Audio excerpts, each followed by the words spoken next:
Welcome to Empowerment Radio. It's another Wednesday, and we will talk about something I believe quite exciting, which is your dog and anxiety and what the two have in common. Now, maybe you don't like dogs, maybe you don't have a dog, maybe you're afraid of dogs.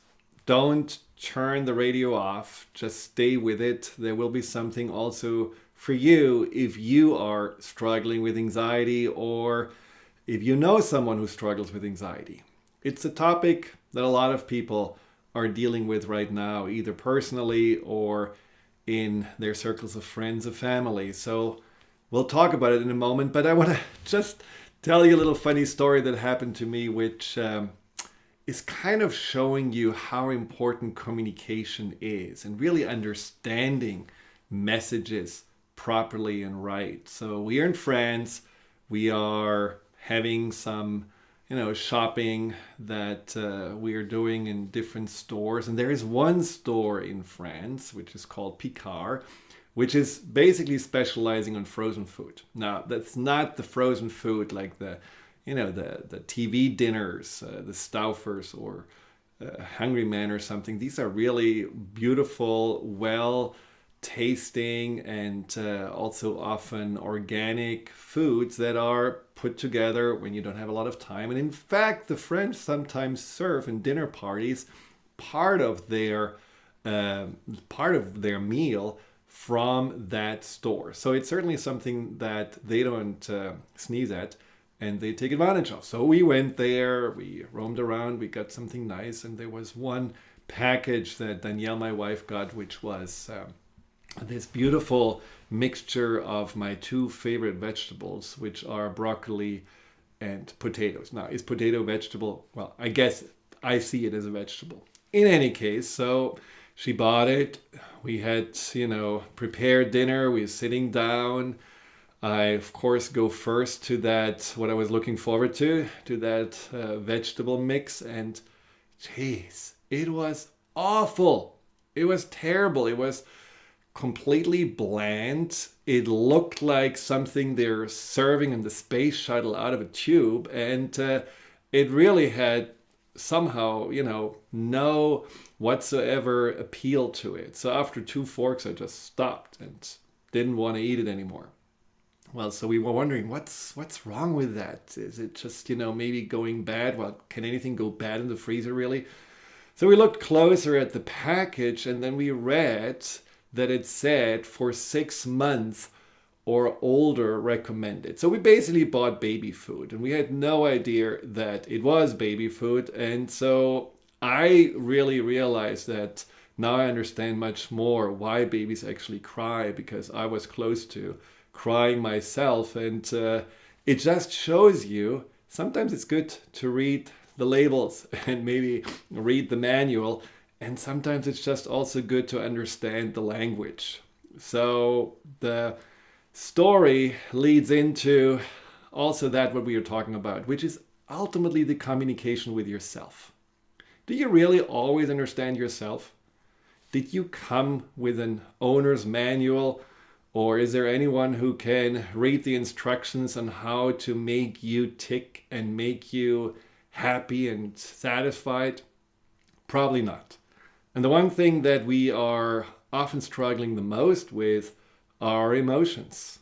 And I think it's interesting that when you really think about it, emotions are basically that what makes life worth living, right? I mean, nothing really has a meaning if we don't feel anything about it. Think about the last time you drank a glass of milk. Unless you were really thirsty and it was beautiful cold milk that you gulped down, you probably didn't feel anything about it, and so you probably forgot about it.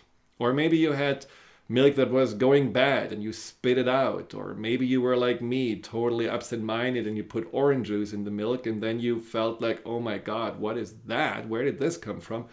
But other than that, if there are no emotions, if there is not a sensation with it, you forget it. So if we wouldn't feel anything, life would be ultimately completely forgettable. We would just not really have anything to go back to when we were 85 sitting on the park bench and just, wanting to go back on that memory lane. We wouldn't find anything because we don't remember anything without emotions. So why is it then that we are at the same time not ever told how to deal with emotions, what to do with emotions, where are emotions coming from, and what are they actually trying to tell us? Because emotions are communication, a form of communication, but for many people, me included, for a long time, it was more like a foreign language. Someone speaking Vietnamese to me or something like this, and I didn't understand a word when I had feelings. So naturally, what we do, especially if these feelings are unpleasant, we push them aside. We don't want to necessarily pay attention to them. We distract ourselves from them. And one of those feelings we avoid the most is anxiety. Anxiety is something that is, as we have heard from, all these statistics and, surveys, probably the epidemic in our 21st century. More and more people struggling with it. There are more forms of anxiety disorders popping up, and there is, for some reason, not really a clear understanding on what are we doing with this anxiety? What does it actually mean? Now, in fact, when it comes to anxiety, it gets really demonized because it feels bad. I was struggling with anxiety for a long time, and it felt horrible, and I really didn't know what to do. And so my parents, who were doctors, gave me some little pills. I think they were more like herbs than, something medicine, but it didn't really do anything. So I had to somehow help myself. They didn't send me to a psychologist or a therapist to help me work through my emotions. I didn't learn how to deal with my emotions. So I somehow find my own way. And one of the ways to deal with it when the anxiety got really bad was to take my cat into my bed and got a little comfort from her big body and her purring that, made me feel a little bit more relaxed. Other times I developed a full-fledged obsessive compulsive disorder where I imagined that if I straighten out the carpets in the house or if I'm praying 100 times to God, nothing's bad gonna happen, the sky will not fall. But all of those things, of course, are not really making you feel that you understand your anxiety more or that you're really addressing it. You're just trying to either compensate for it, manage it, outsmart it, run away from it. Nothing that really gets you into a better form of communication with your own feelings. Now, the problem with anxiety, as I said, is that it can really be so overwhelming. For anyone who ever had a panic attack, this is like the boogeyman jumping on your back and screaming in your ear. It just feels like so overwhelming. It feels so confusing. You feel that you cannot think straight. Your heart is pounding. You're breathing fast. You just don't know if you should freeze, disappear, run, or get that boogeyman off your back. You just don't know what to do. And so in those moments, it feels like there is something really awful happened to you. And you don't realize that you actually did that to yourself. Now, this is not about blaming. This is not saying, well, it's your fault that you're feeling anxious. Well, if someone would have told me that, I would have been really mad at them. No, this is just to realize that these emotions are not coming from anywhere outside of you. This is not like the flu epidemic. This is not a virus. This is something, an energy that you are creating inside of you. And it's something that you can find a relationship with. You can find a way to understand this emotion and its messages more. But for that to happen, you have to change your mind.